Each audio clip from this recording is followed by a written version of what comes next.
क्या आपने भी हेयर ट्रांसप्लांट के बाद हेयर फॉल नोटिस किया है और आप बहुत चिंतित हैं कि ये क्या हो रहा है और क्या ये हेयर टिकेंगे भी या फिर आपका ट्रांसप्लांट फेल तो नहीं हो जाएगा? तो मैं आपको बता दूं कि ये बिल्कुल नॉर्मल प्रोसेस है। और जब भी हम हेयर लगाते हैं, फॉलिकल्स जब हम ग्राफ्ट करते हैं, तो ये जो 1 मंथ के बाद का फेज़ होता है उसमें फॉलिकल शेडिंग होती है। रूट्स वही हैं, सिर्फ फॉलिकल्स शेड हो रहे हैं। इसका क्या मतलब हुआ?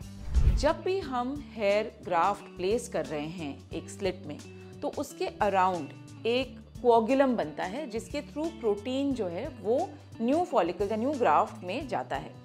अब ये जो रूट्स हैं इनको पहले वहाँ पे इस्टेब्लिश होना है, वहाँ पे ये अपने आप को स्ट्रॉन्ग बनाते हैं और उसके बाद न्यू हेयर ग्रोथ शुरू होती है।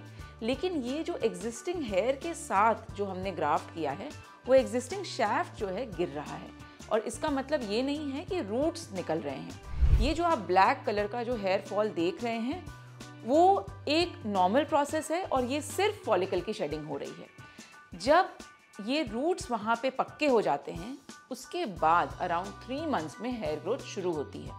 हम जनरली अपने पेशेंट्स को ये बहुत प्रॉपरली एक्सप्लेन करते हैं, लेकिन हम ये भी बताते हैं कि क्या वो तरीके हैं जिससे आप ये इनिशियल हेयर फॉल भी कम कर सकते हैं। हमारे एसबी ट्राइकोलॉजी में हम कुछ स्पेशल थेरेपीज़ करते हैं पोस्ट हेयर ट्रांसप्लांट, जिससे कि ये शेडिंग भी कम होती है और इनफैक्ट जो ग्रोथ है वो राइट फ्रॉम 2nd मंथ आपको दिख सकती है। ये थेरेपीज़ अलग अलग तरीके की होती हैं, जिसमें कि GFC है, मीज़ोथेरेपी है, नैनो नीडलिंग थेरेपी है, लाइट थेरेपी है। ये सब का कॉम्बिनेशंस भी हम यूज़ करते हैं बहुत सारे पेशेंट्स में। और जनरली 3 मंथ्स में अगर प्रॉपर न्यूट्रिशन का ध्यान रखें तो, और वही हम हेयर आर्ट में करते हैं कि जो हम comprehensive assessment and comprehensive follow up जो करते हैं हेयर ट्रांसप्लांट के बाद पेशेंट्स का, तो रिजल्ट्स जो है वो थोड़े अर्ली दिखते हैं, हेयर फॉल बहुत कम होता है और जो हेयर ग्रोथ भी होती है वो स्ट्रॉन्गर होती है। तो डेफिनेटली ये एक नॉर्मल प्रोसेस है, लेकिन ऐसा नहीं है कि आपको मैंडेटरी है इस प्रोसेस से गुजरना। और बहुत बार हमने ये देखा है कि कुछ लोगों के almost only 20 to 30% of hair fall करते हैं and rest 70% of it grows as it is. लेकिन हाँ, इससे स्ट्रेस में आने की ज़रूरत नहीं है।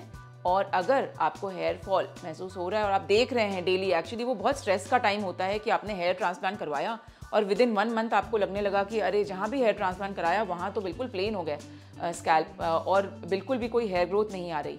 लेकिन ऐसा नहीं, आप पेशेंस रखिए। और हाँ, लेकिन इसमें हेयर फॉलिकल्स को सपोर्ट करने की बहुत ज़रूरत है, क्योंकि ये बहुत ही डेलिकेट ग्राफ्ट होता है जिसको हमने एक जगह से निकाला और दूसरी जगह पे डाल दिया। वहाँ पे उस शॉक, इनिशियल जो शॉक है उसको ओवरकम करने के लिए हमें हेयर ग्राफ्ट को सपोर्ट करना है और ये अलग अलग तरीके से पॉसिबल हो पाता है, जिसके लिए हम पेशेंट्स को प्रॉपरली गाइड करते हैं। अगर आप भी इस इनिशियल हेयर लॉस के फेज से गुजर रहे हैं तो आप हमें कमेंट बॉक्स में कमेंट करके बता सकते हैं और आप हमारी टीम से भी कांटेक्ट कर सकते हैं कि कैसे आपके पोस्ट हेयर ट्रांसप्लांट जर्नी को और स्मूथ बनाया जाए। अगर आपको ये वीडियो इन्फॉर्मेटिव लगी तो आप ज़रूर इसको लाइक और शेयर करें और हमारे चैनल एसबी ट्राइकोलॉजी को सब्सक्राइब करें। Thank you for watching.